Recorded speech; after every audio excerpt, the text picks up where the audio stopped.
Ayan, good morning.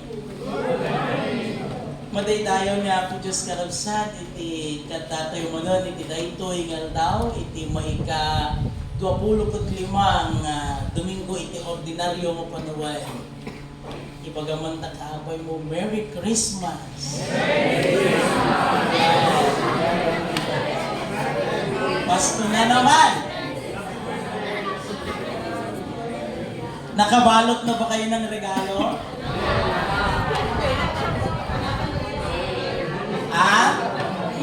Apo.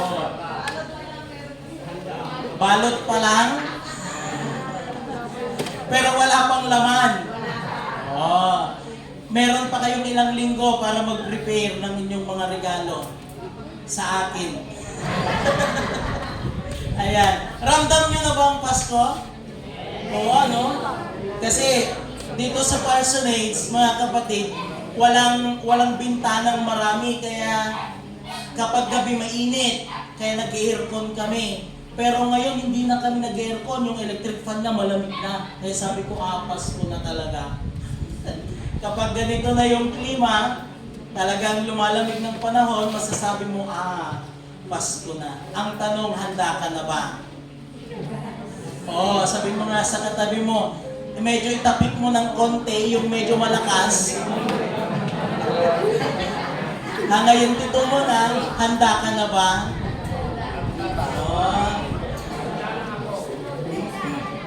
Yung mga kabataan kahapon, nagpunta sila dito, makita yun, nag-aging dan, nag-roll for wax dan, ay ka, nagkikabel damot ng Christmas tree, nga the Christmas light na. Damot ng Advent wreath tayo. Nagito'y nagito'y ti physical nga panagisagana para iti idadateng iti Adviento. Uy no, jay kun kunata yung idadateng iti panagari ni Apo Jesus. But aside from physical preparation, at kumakakabsat jay naununod kan napatpatag nga kay papanan iti panagsagana. Dahil kun tayo nga pisikal nga panagsagsagana kat may pundasyon kuma iti spiritual nga panagsagsagana. Bakit? Dahil ang pagdating ng ating Panginoon hindi lamang basta tumitingin sa pisikal, kundi tumitingin sa spiritual na preparasyon ng bawat isa sa atin. Mga kapatid, ito ang ika-25 linggo ng sa ordinaryong panahon.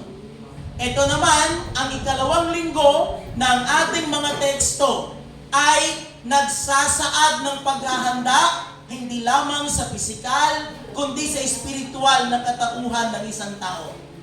Noong nakaraang linggo, ang ating teksto ay nagtuturo sa atin kung papaanong maghintay sa pagdating ng ating Panginoon, the Jesus Christ who will come again in the least expected time, sa araw na hindi natin inaasahan. Kaya nga, ang teksto nung nakaraang linggo, tinuturuan tayong maging vigilant, maging mapagmasid, sapagkat ang Panginoon ay darating sa araw na hindi natin inaasahan, hindi natin nalalaman.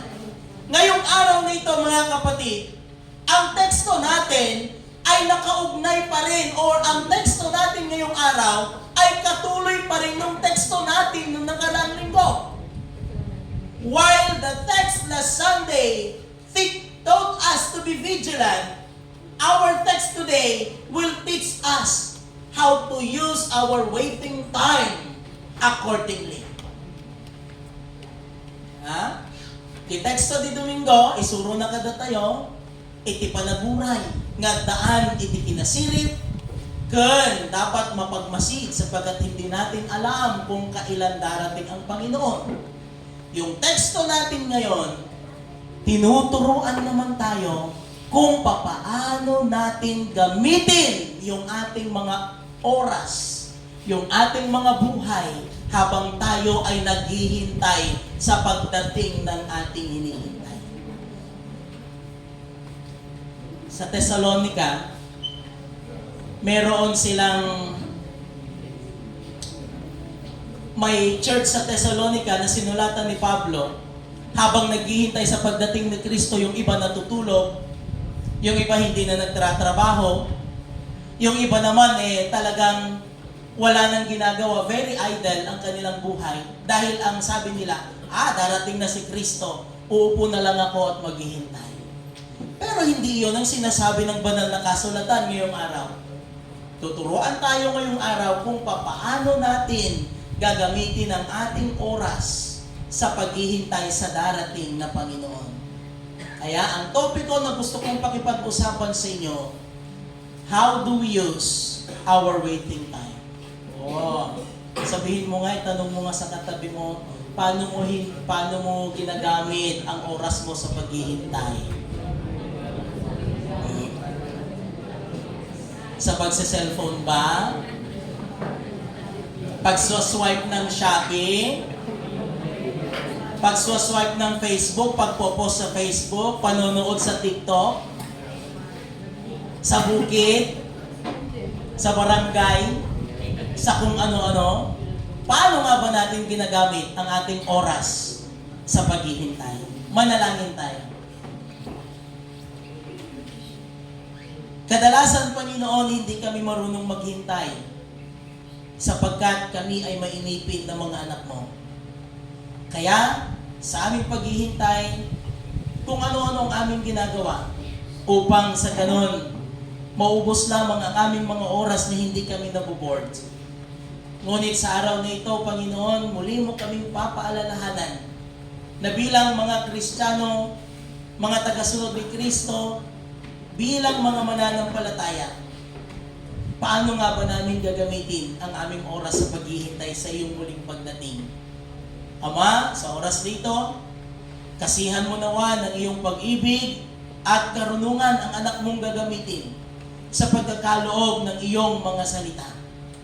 Wala akong kakayahan, ngunit ikaw na Diyos, alam ko, ipagkakaloob mo sa akin ang wisdom na kakailanganin ko upang may pagkaloob ko sa mga anak mong ito ang mga salitang gusto mong marinig. Salamat sa pangalan ni Kristo Jesus naming Panginoon. Amen. Noong nakaraang linggo, mga kapatid, ang teksto ay nakatuon sa kung paano tayo maghahanda sa araw na pagdating ng ating Panginoon.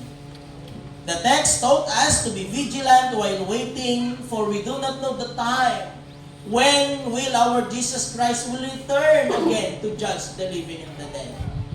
Ang teksto ngayong linggong ito ay mayroong pa rin kinalaman sa ating teksto nung nakaraang linggo. The text na Sunday and this text, this Sunday, ay mayroong nag-iisang konteksto. Tignan ninyo. Ito'y mahalagang keyword na kailangan nating alamin at pagtuunan ng pansin upang makuha natin yung konteksto ng sinasabi ng banal na kasulatan. This is to answer the query of the disciples of Jesus in Matthew chapter 24. Bago pa man ang chapter 25, yung mga disipulo ni Kristo sa kapitulo 24 sa chapter 24, nagtanong sila sa Panginoon. Nagsabi kasi ang Panginoon kapag dumating ang araw na yan magdidilim ang kalangitan. Mag-aaway ang mga bansa. Magkakaroon ng malawak na taggutom. Magkakaroon ng persecution. Ang mga mananampalataya ay mapapahirapan.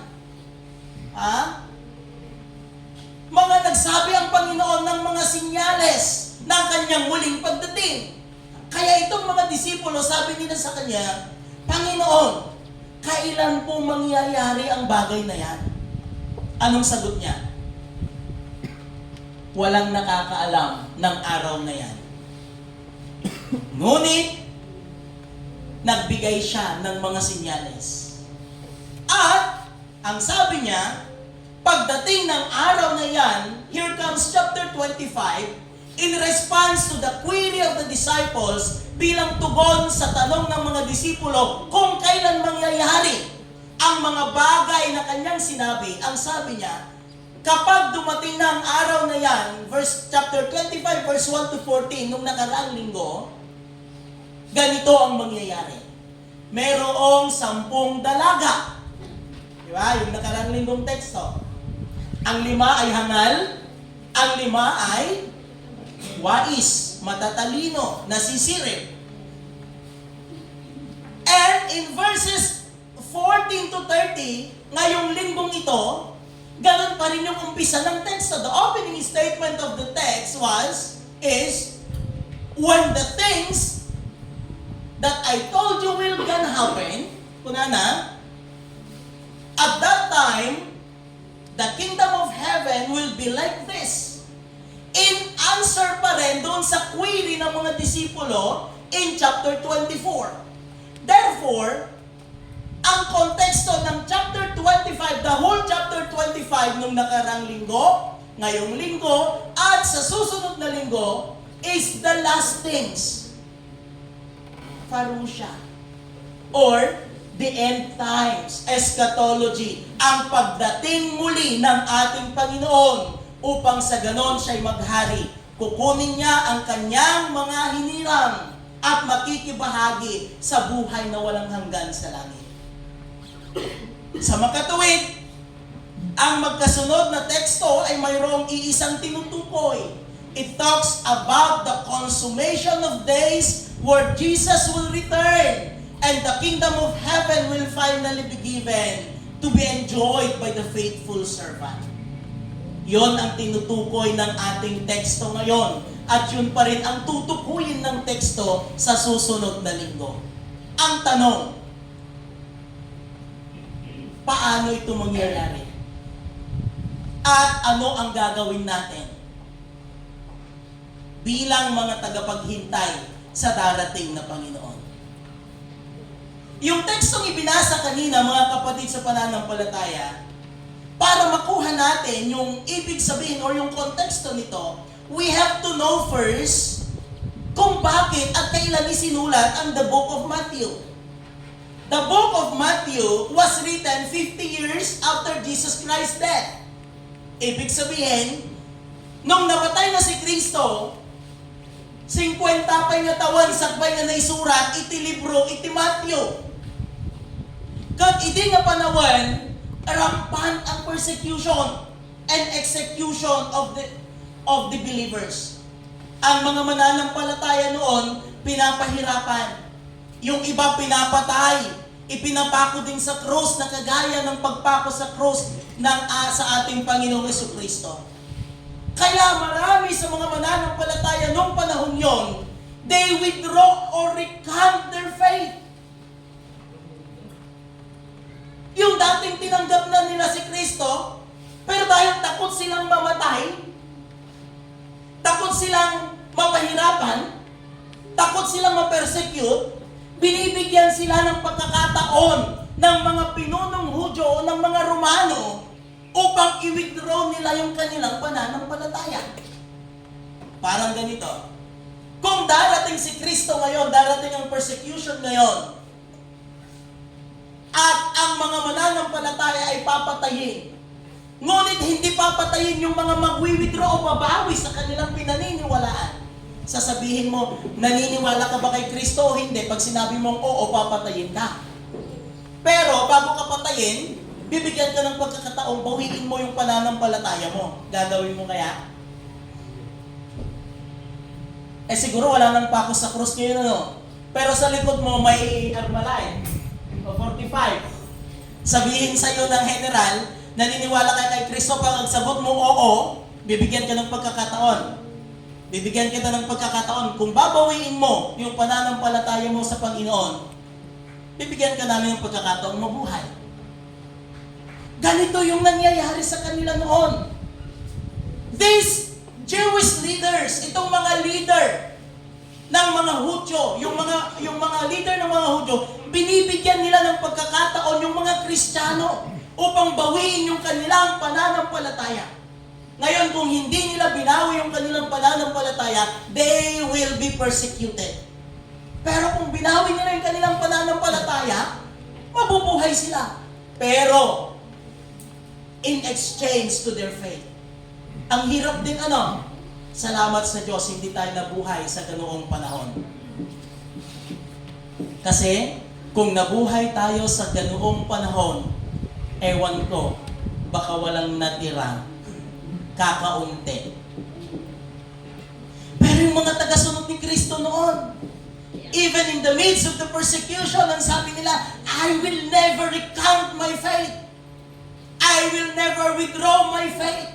Kaya itong si Apostol Matthew, si Levi, nagsulat siya ng ganitong klase ng ebanghelyo upang sa ganon ipagkaloob sa mga mananampalatayang ito na kahit na kayo'y dumadanas ng mga persecution sa buhay, kahit kayo'y dumadanas ng mga pagpapahirap ng mga tao, kahit kayo'y dumadanas ng pangwawalang hiya there is this hope.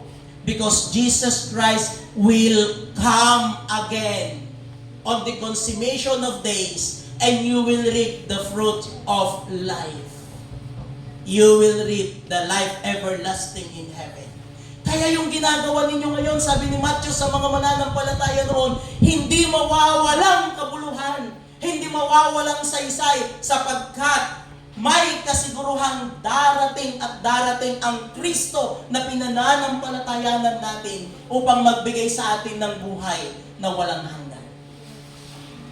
Pero, sabi ni Matthew, may gagawin kayo.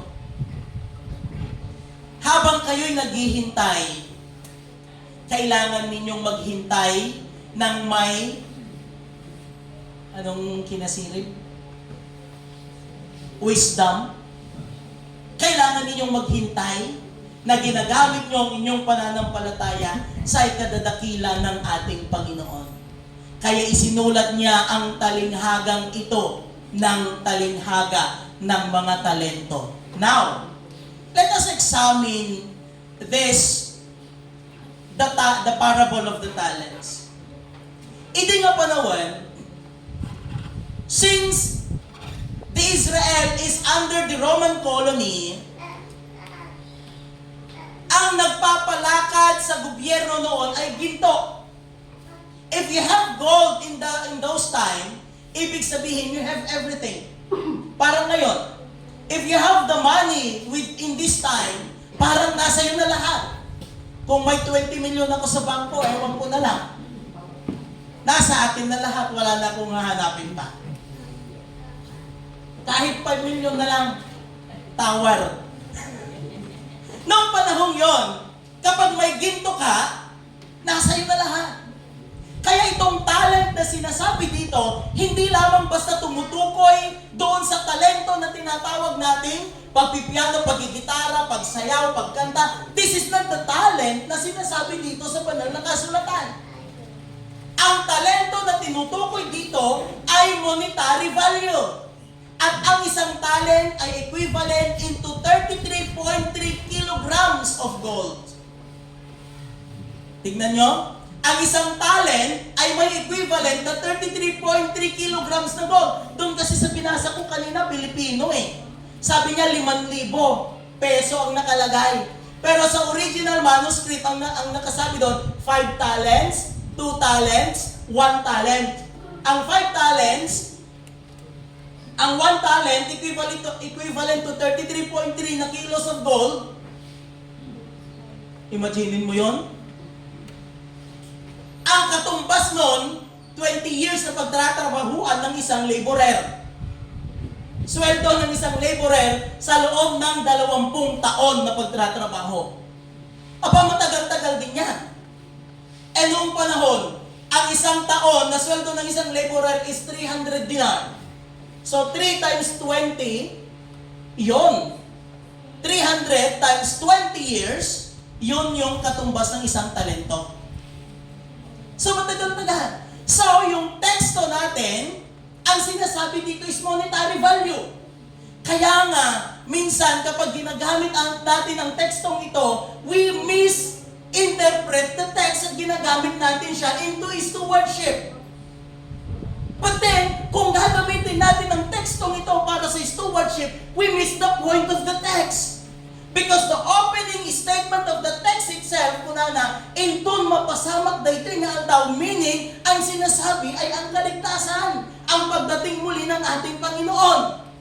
Na para bang ang sinasabi natin kung minsan, pag hindi mo ginamit yung talent mo, hindi ka makakapunta sa langit kasi yun ang sinasabi.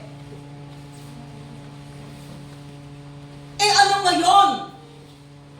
Ang katumbas ng talento.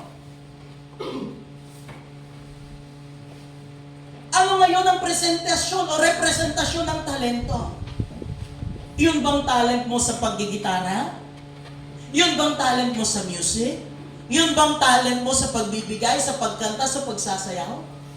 My dear brothers and sisters in the Lord, ang talento na sinasabi dito ay yaong tinanggap nating pananampalataya on how we work it out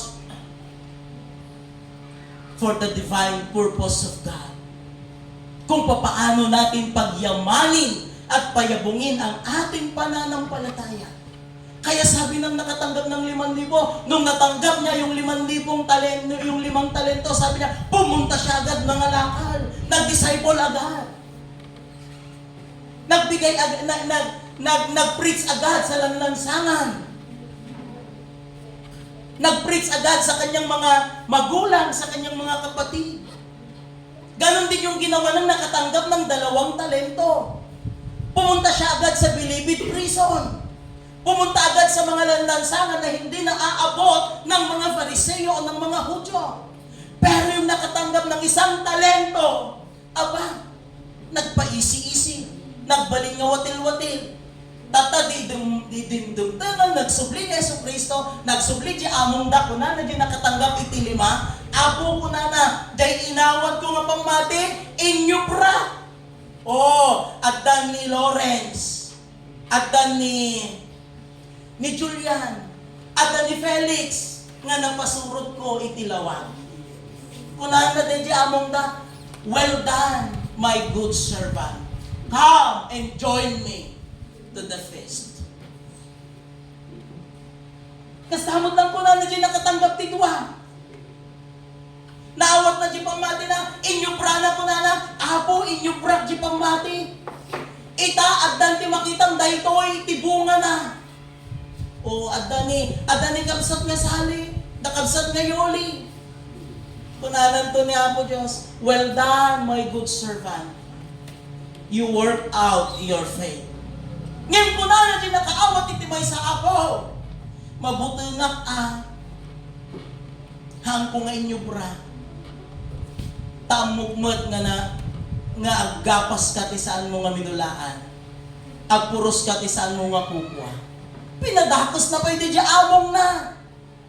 Agasaw. Kasla nalakong ko na nga narungsok di among ko. No mapukaw ko na. Ay, no syaknit nakatanggap iti 33.3 kilos nga gold ako o rekta naman. Kaya, no ngay maikwa na, no ngay ma-broke. In negosyo na ito na broke, di pa ikat. Pero mali pa rin eh. Kasi ang sinasabi dito, yung pananampalataya. While waiting for the coming again of our Lord Jesus Christ, how will you use your faith while waiting for the Jesus Christ to come? Yung iba sa atin, yung mga taga-Tesalonica, yung binasa kanina, kakabsat ko, saan nga rumbang ibagak na ito'y kunana eh. Amu yun eh.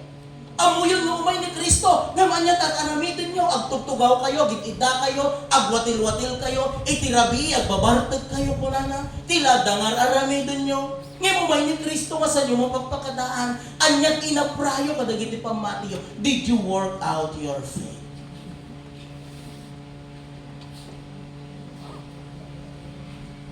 Dejeti kunana, dejeti kayat na nga sa word, dejeti teksto tayo ita.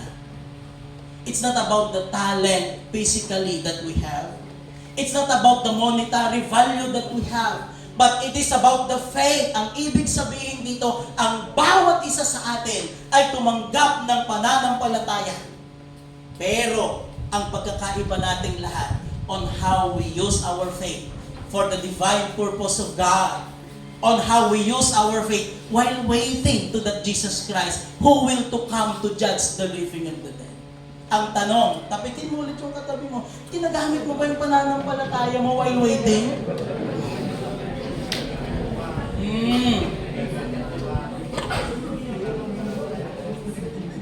Are you working your faith? Napudot mo eh.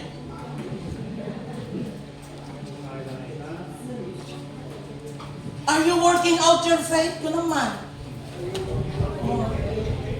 Minsan hindi Kasi ang alam natin, matagal pa ang darating. Pero darating pala ng hindi natin inaasahan. Kakabsat niya ti kayat na nga isuro kada tayo na iti teksto. Iti da iti ng lang. Adalaang talo kan abababalaang datoy hangkay madanagan.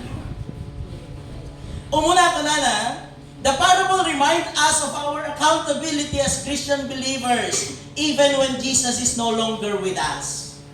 Ang talinghaga ay nagpapaalala sa ating mga mananampalataya, sa ating pananagutan bilang mga tagasunod ni Kristo kahit wala na siya sa atin sa kasalukuyang panahon. Idadanak ijibaray, nagabrodak mag-idikad, gaputay ti opisina magkajay airport kung awang magkaduwami nga amo mi. Nagijay kakaduwak mag nga Pilipino nga agupobra sa jay. Ay kuno awan iti boss, ay kaglang ay damay. Handamot aramitan di trabaho lang nga nasayaan. Kasi samot talaga na dumaya. Tano damot ti boss ko't nakatutok ka mo lang nagtrabaho. No awan to, ay kaglang ay kamay. Awan mo ni boss. And sabi uso CCTV mo ide. Tawa mo CCTV di opisina, di airport. Kasi wala naman kami sa loob ng civil aviation, nasa labas kami. Rent a car, titrabaho mi JD. Nadadagiti umay nga sumampot nga gaputi sabsabaling nga lugar, ag-rent da iti kotse. Iti Pilipinas, ada rent a car dito eh? Meron din. Doon kasi may rent a car, may limousine service, going to hotel, i-round mo di Bahrain, kasi dahil sa Bahrain na ko nagpunta nun. Kapag wala yung mga manager, kasi hindi naman talaga nananatili ang manager sa airport, nandun sila sa main office, ay aglang ay may dagiti trabahador. Kung baga di pa nagtrabaho, dati pitchi-pitchi. Ngayon daw dati manager na sumampot, ay ito talaga kaslano kasang seryoso, may. Atot malpas na tagmalang. Kaso nga lang, there is accountability eh. Kasi kapag na-short kami sa quota within that month, dahil nagpawatil-watil kami, ay kumadelay mo ti sahod. May accountability kasi. Kailangan wala mang tumitingin sa'yo o meron, magtratrabaho ka kasi para sa'yo yung sahod mo yon. Ay yung iba, nagwawatil-watil, kas nakastoy ti pagpagana dito eh. Imawag tayo ti pamati ni Yesu Kristo, ngimsan na tayo magbambantayan ni Jesus Christ. So, gapo na nga po na titaduma, sa kung to'y workout ti pamati po, ito na asudod pa nung palan, awag mo ni Jesus nga kadua. But, when you receive your baptism, kat naggapon nga, nagrugin nga ng amom ni Kristo, inawag mo ti Kristo itibiyag mo, inawag mo di pamati, you have your accountability. Katejay nga accountability, nangrugi itinamamom ni Kristo. And that accountability, adaman kun awan ni Kristo nga mangbambantay kun ka, kasapulan nga i-workout mo, di inawat mo. Why? At the end of the day, kasi pagdating ni Kristo, accountability mo yan.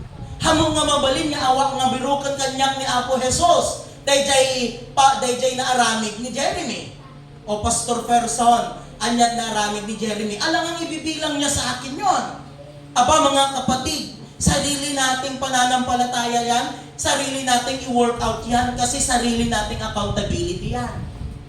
Alang ang birukan kanyak na ako Diyos, dyan inaramid ni Manungtong. O Pastor Person, miyembrong dati di silawit ko na nanto ka di. Saan?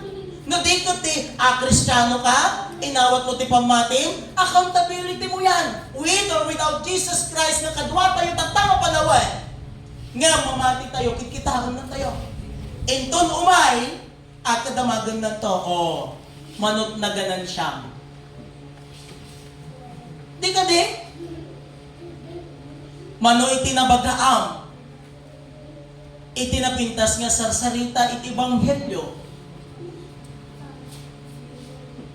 Mano iti nangi bagbagaam, iti napintas nga sarsarita, ti panakay salakat. Ha? Meron tayong accountability. At ang bawat isa ay accountability na ang kanyang sarili.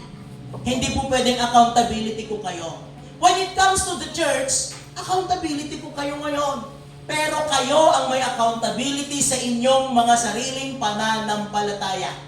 Do I make myself clear? Baka buirokan yun to kanya ka, intunod na dyan kayon. O, anya tinaramid mo, aguray ka apo, taururayag di pastor ko, kunayon to ka di sa amag.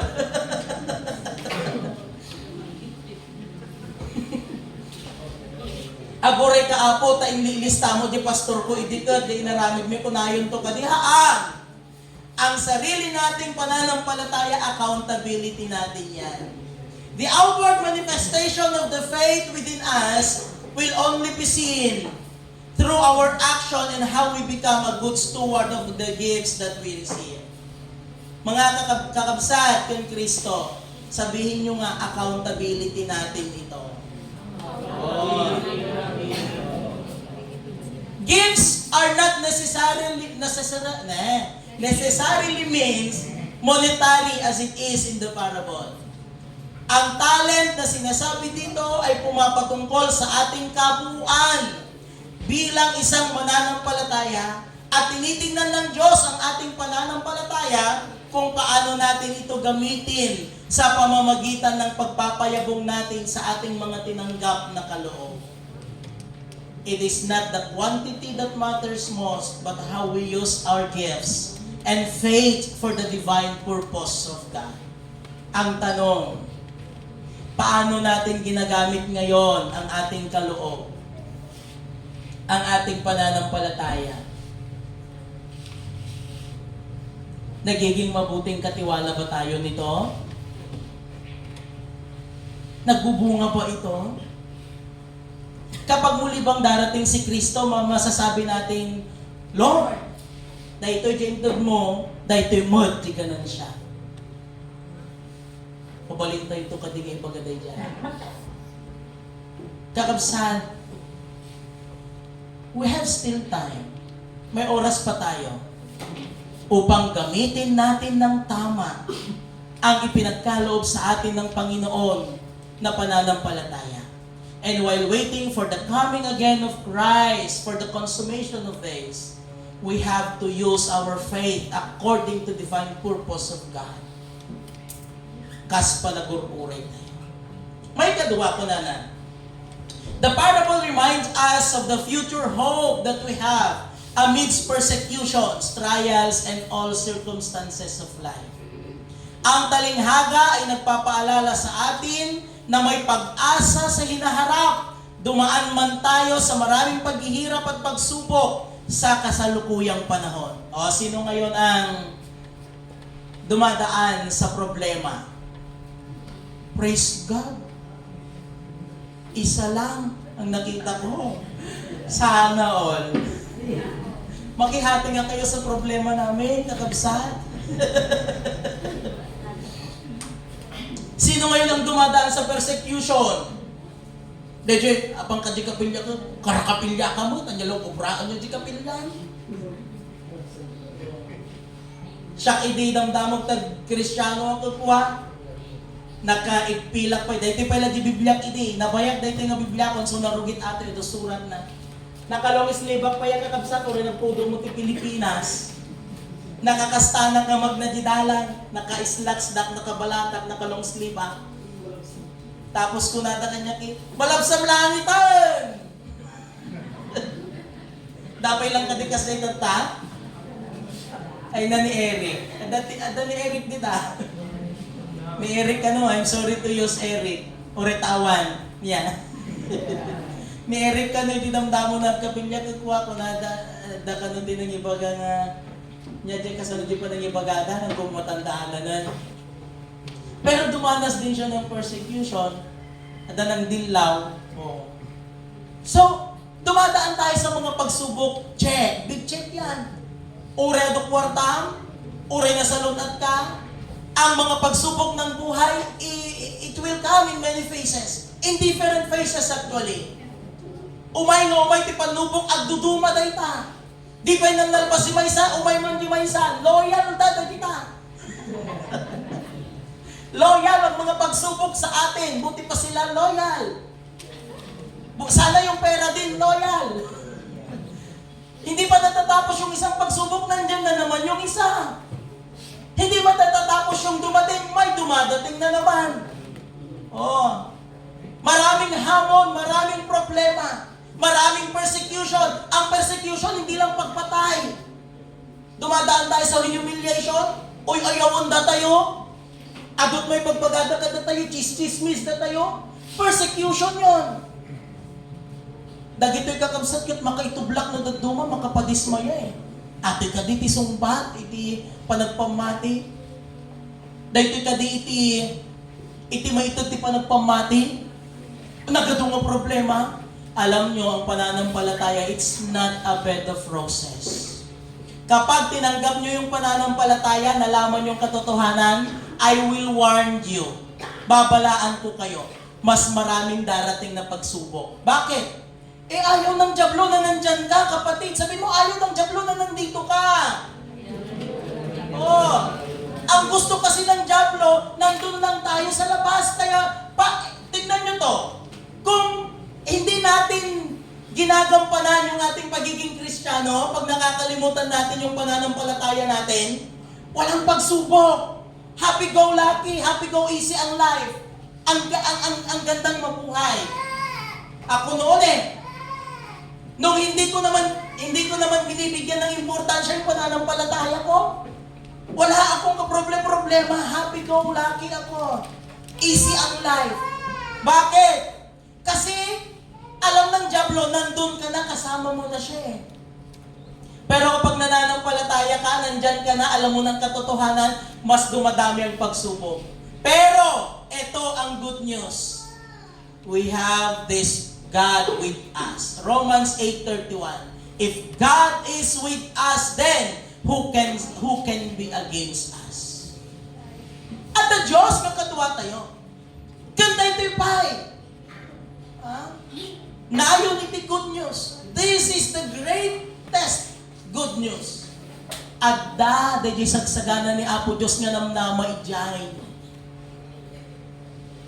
At dabiyang nagnanayon sa jay. Mauray napno tayo tirigap titoy at danam ay sadyay. Nga iti iyumay na timaudi nga panagbalay gimang namnama tayo nga kadwa tayo to isuna nga mapanidjay. Yun ang good news doon. Yun ang good news doon. The parable reminds us of the future hope na kahit anong mangyari, mayroong pag-asa, kapatid. Ibagang takabay mo. May pag-asa, kapatid. May pag-asa. Laging may pag-asa. Last but not the least, the parable reminds the church to continue in discerning the mission of Christ while waiting for His unknown coming. Ang talinghaga ay nagpapaalala sa iglesia na maunawaan ang misyon ni Kristo habang naghihintay sa muli niyang pagbabalik. Ayan. Kanina, ang tinutukoy ko yung working out our own. Ngayon naman, ang tutukuyin ko yung working out our faith as a church. Kuna ni John Wesley, there is no holiness other than social holiness. Hindi mo daw masasabing santo ka kung hindi mo nasusubukan makisama sa marami. Santo ka kung mag-isa ka, paano kung may kasama ka na, santo ka pa rin ba? Doon nasusubukan yung pagiging santo ng isang tao. There is no holiness other than social holiness. Kaya dito, sabi dito sa pangatlo, pinapaalalahanan daw tayo ng talinghaga upang sa ganon, maunawaan ng iglesia ang misyon ni Kristo. Ano nga ba ang misyon ng iglesia? Unang misyon ng iglesia, to make disciples of Jesus Christ. Si Jesus umakyat sa langit, Inutusan niya ang kanyang mga disipulo, "Go ye to all nations, baptizing them in the name of the Father, and of the Son, and of the Holy Spirit, and teach them the way I have commanded you." Matthew chapter 28, verses 19 to 20. This is the prime purpose of the church, to make disciples. Not disciples of the church, but disciples of Jesus Christ. Sino ang iglesia? 1 Corinthians chapter 3.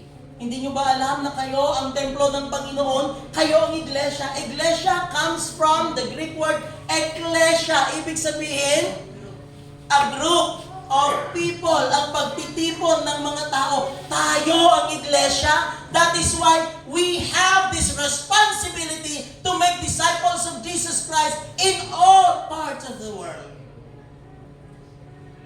Tayo yung iglesia.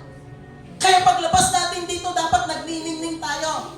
Para tayong pumunta sa bundok Horeb, nakipag-meet tayo kay God. Nagliwanag ang mukha ng Diyos sa atin ngayon, nagliliwanag ang mukha ng Diyos ngayon sa atin. Paglabas natin, magliliwanag din tayo sa iba kasi nga, we have to make disciples of Jesus Christ. Hindi na uso ngayon yung kapsa, kung may kantong mamit agsimba no Domingo, taga-kadwa tayo, hindi na uso yun, hindi na masyadong uso yun Ako nga, hindi ko na sinasabi sa mga binibisita ko, may kantong no Domingo, hindi na masyado, hindi ko na sinasabi masyado. Pero kapag matagal ng miyembro, palalagi pa, nagbayag ka, awan di kapilya na, dito gaw mo mamimiss na ka. Pero kapag hindi pa masyadong sabi ko, hindi ko na sinasabi yung, may kantong no Domingo Ang uso na ngayon yung magliwanag ka lang, magliwanag lang yung mukha mo. Yung makikita lang nila na may pagbabago ka. Yung maramdaman lang nila yung pag-ibig ng Panginoon sa pamamagitan mo. Aba, anya nga tanan na kanda na ito, inaktumamwan. Diba? Right? Hindi ako kasi na wrong. May tiwan ko na Baka left man. Ang mission natin to make disciples of Jesus Christ. Bawat isa kasi tayo ang iglesia. May kadwang mission ng iglesia to glorify Christ through peace and love inside the church. Kumita ka man kanawan mo? Kagurguram ka di ta? Hamay? Kumita ka takanigid mo? Hamay? Awamit nagiginura ka nyayo ditoy? Amen? Agya mo na kapo. Kasi sabi dito, to glorify Christ through peace and love inside the church. Kasi dito pa lang dapat sa loob ng iglesia, nagsisimula na yung kapayapaan. Kaya nga sinasabi natin, peace be with you. Pero pag nakita mo yung peace be with you, nakita ka guru. Diba?